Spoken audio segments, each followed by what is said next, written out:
Hello, I'm Karen Golden-Arante here at the Historical Society filming Living Histories. Today I have the pleasure to speak with Enos, who has a very long line of family from Cohasset from the 1800s.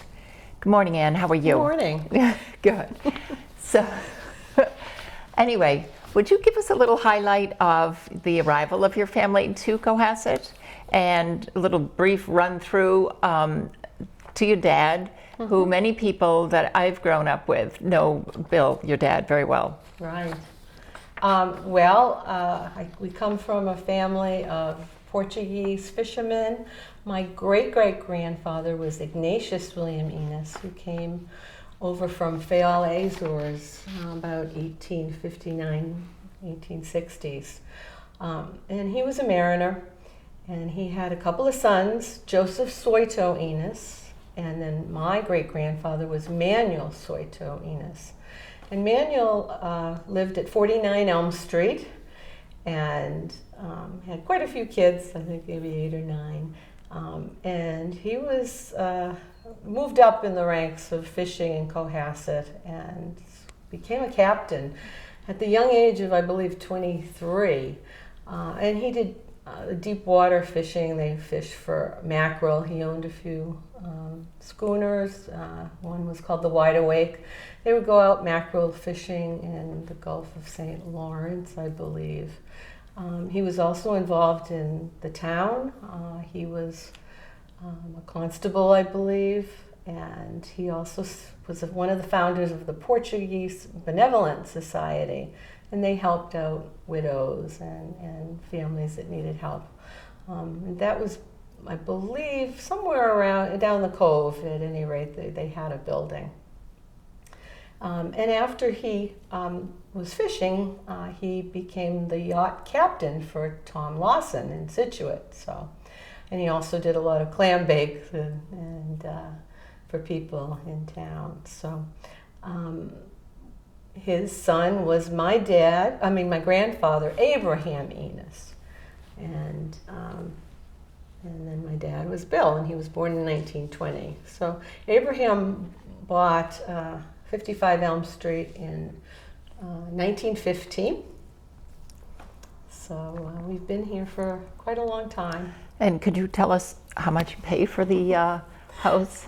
Well, Abraham was a big deal, and he saved up, obviously, and he bought 55 Elm Street, which was the Caleb Souther house, so probably built in 1800, but in 1915, Abe bought it for 2 payments of $750, and we still have the receipts for those payments. So he was a plumber, Abe, and also on the Board of Health. So I do have a couple of photographs here that I'd like to share.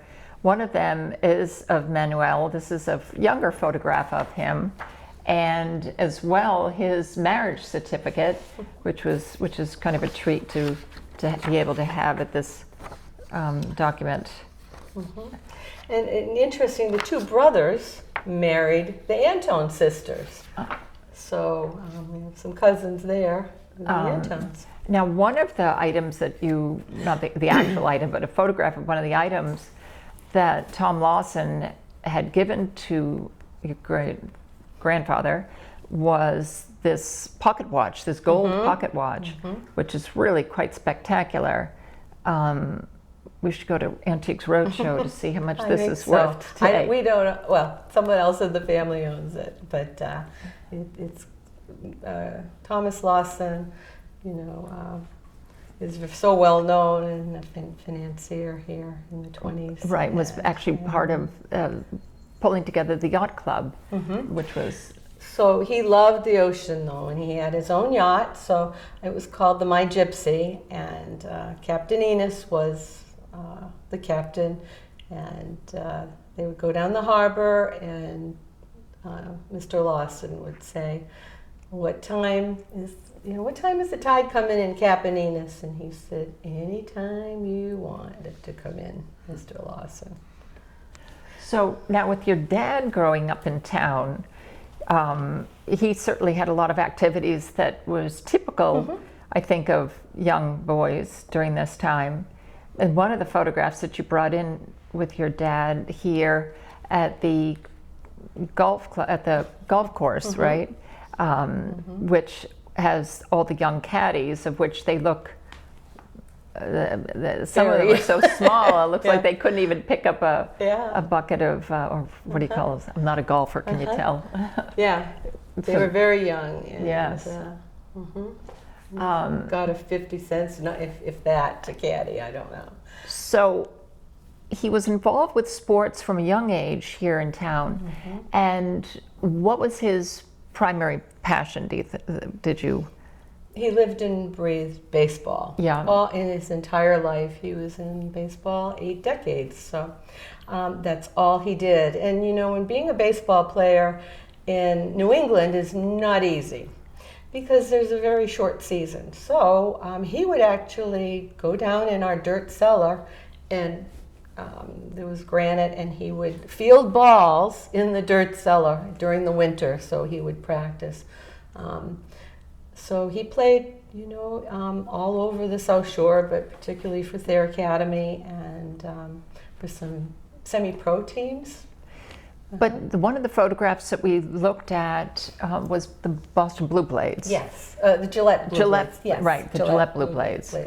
And that was a team that was sponsored by a Cohasset gentleman. Yeah, and I believe in researching him, his name was Stanley, I believe, Stampleman. Mr. Stampleman was president of Gillette Company in Boston, and he had a home in Boston, but he summered in Cohasset. And so he sponsored this Cohasset semi-pro team, and there were some very good players. Dad was 15 at the time, and they were called the Gillette Blue Blades. So Mr. Stampleman actually had a lot of patents, and on his patents of blades, safety razors, were listed Cohasset. So he must have done a lot of inventing when he was in Cohasset. So Mr. Stampleman's home, though, was where Cohasset Estates is being built right now off Beechwood Street. So he had quite a sizable piece of property in there, which he also had a golf course, as I understand it, so that he could play golf on his own as well. Yeah, I understand also Gillette has always been involved with sports, and Mr. Stampleman was probably the beginning of the Gillette cavalcade of sports, so he was known for that. So, Anna, what is this photograph that we... Okay, so Dad had a great desire to play baseball, and he wanted to play professionally. So the Sporting News, a national publication, had a contest every year, and this was in 1937, that if 10 boys from around the country, if they sold subscriptions to the Sporting News, they would get certain points. For example, if you sold a year subscription, you get 400 points. So he decided, I'm gonna do that. And so it was January that came out in the Sporting News. And so January, whole month, he went around all the South Shore on foot in the snow selling subscriptions to the Sporting News. And in late January, he was second in the country. He had 12,000 points. So he actually was able to go to Ray Doan's All-Star Baseball School in Hot Springs, Arkansas, where there'd be all kinds of Major League Baseball players there, and scouts who would see these boys. He got a uniform. I think the train cost about $20 then, and he got some baseball shoes, and had his picture taken with some now Hall of Famers that you just showed. One is Charlie O'Leary, the other is Dizzy Dean, St. Louis Cardinals, and Rogers Hornsby, and Lon Warnicki. I think all are in the Hall of Fame. So all the boys got their picture taken with these Major League Baseball stars. And fortunately, he was seen by a scout, Jack Ryan, a former major leaguer, who was impressed with Dad's playing ability, and he knew that he had a fielding percentage of 1,000 at their academy, so he was a very good fielder. And he signed him with the Cardinals at that time, out of that camp. And so from there, how did his profession, how did he go on? Well, Branch Rickey was the owner, and he was signing too many young boys, and they had not enough teams, so he was released. He couldn't understand it. So he ended up playing locally. He played for the Frisoli Club, which was in the Twilight League in Boston. That summer, he actually had worked out with the Boston Bees in Boston. He played in the Cape Cod Baseball League at that time in between, in Orleans.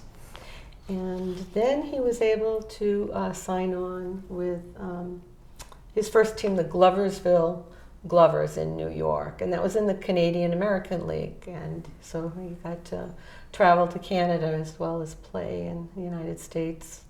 And he saw the King and Queen of England come through on their 1939 Royal Tour, which was a highlight for him in Ottawa.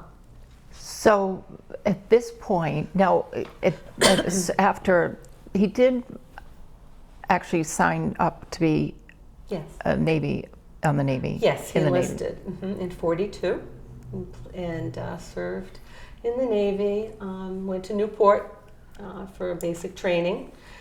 He was a physical instructor in the Navy and got involved with playing in Newport, which is one of the oldest parks in the country. People don't know that. And he was on Bob Feller's Navy team there. Had a lot of interesting people that he met in the Navy. He was a physical instructor initially. His roommate at Newport was Artie Shaw, the band leader, and there were a number of other people that he played with, of course. Then he went to Tinian, in the Northern Mariana Islands, and was there until the end of the war, and came out in January of 46. And when did he meet your mom?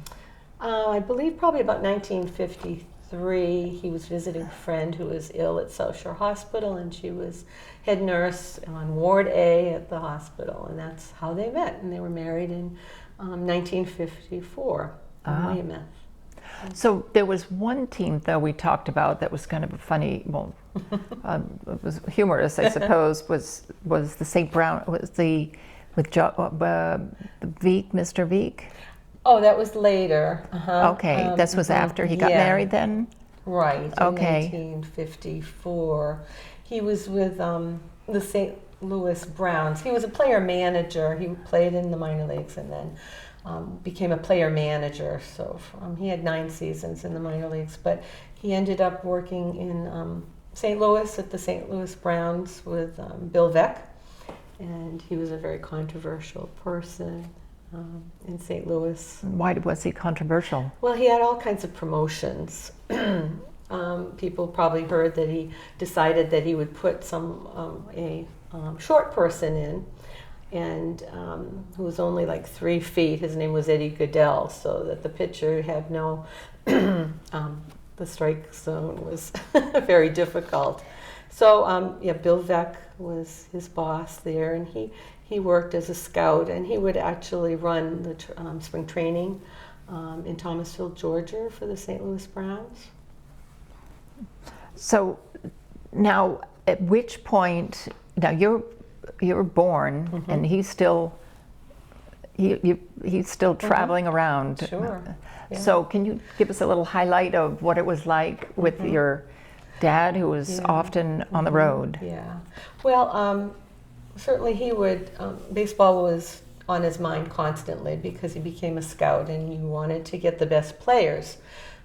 So in the winter time, certainly he was still thinking and getting schedules and talking to people, but we never really saw him in the summer. We never had, I would say, a family vacation unless it was related to baseball. So we would go to a lot of college games and minor league games. So we didn't go to a lot of major leagues because they were already signed. So we would go to spring training every year for a month. I was taken out of Cohasset Elementary School, Ripley Road, and went to Florida. And went to school for a month in Florida, which was fun but different. But you had to you had to actually go to school in Florida, Right. as well as keep up with your schoolwork in Correct. Cohasset. They would send the Cohasset Awesome. schoolwork. So you were double schooled of sorts. Yeah. So now, could you? He didn't retire after all of the scouting. He kept on scouting. Right. So now this one picture that we have here. Could you give us a little history of this photograph? Well, he was involved with the Radon School, and so they invited him back, probably in about 1941 to Platka, Florida. That was probably toward the end of the school, and his father Abe decided to come down and see him. So that's Bill and Abe, my grandfather. Ray Doan, who ran the school, and of course everyone knows the Babe. The Babe had retired, but he still was, he would put on a 10-minute show for everyone that came down there. And interesting, Mrs. Ruth was behind the backstop, and Abe and the Babe used to wrestle on the ground, and Mrs. Ruth would say, "Now, Abe, be careful with the Babe." So I learned recently at the Babe Ruth Museum that uniform was the same one that the Babe wore when he went to Japan. So that was an interesting thing that I found out. It was nice for your grandfather, to be able to go down and see. Well, it was, but everyone says, "Well, where's your autograph?" Well, they didn't do that in those days. So he didn't. We would have been very rich if we had a lot of balls with the Babe's autograph. And this is a wonderful, more recent photograph. And because how old is he at this point? Probably about 82, maybe. That's in Peoria, spring training, Peoria, Arizona. He was working with the Red Sox then. He started with the Red Sox in 1983 and was with them till 2002 as their New England area scout. So they would send him to scout the big major league teams in Arizona in spring training, and that's how they ended up liking Arizona and moving out there in 2000. And you were all off to Arizona at that point. Wow. Yeah, we were all there in the desert. But of course he missed Cohasset and the harbor and everything about Cohasset. One of the other things that other than baseball, we were talking about, that he liked to chase fires. He was a call firefighter in Cohasset, which was actually something I've got to look into to see when they stopped with the call firefighters, because that was, in the 90s is when they stopped the call firefighters. Well, and we're fortunate we live right across the street from the fire station on Elm Street. So the truck would go by and he would run out and hop on the back, and off we would go to a fire. But because he was on the road a lot, there were a lot of fire trucks, and we often would follow the trucks to wherever they were going. So, yeah, I think he would have been a fireman had he not been a baseball scout. Yeah. Well, I know that he had quite an extensive obituary here in the Cohasset newspaper, as well as the Patriot Ledger and the Boston papers. He was very well known and very well loved here, and certainly in the area of Boston and the baseball. Very important figure. So I have to tell you, it's been wonderful to talk about your family's history in the bringing this information about your dad, because it was just by chance that you were here. So I mean, so this was an opportunity that I had to grab while you're visiting the area, because now you're living in Arizona. I How live many in years have been? Scottsdale, Arizona. Okay. Yeah. So it's been a Almost treat. 20 years. So thank you, Karen, so much. You're welcome. Thank you. Take care. Goodbye. Thank you for watching Living Histories.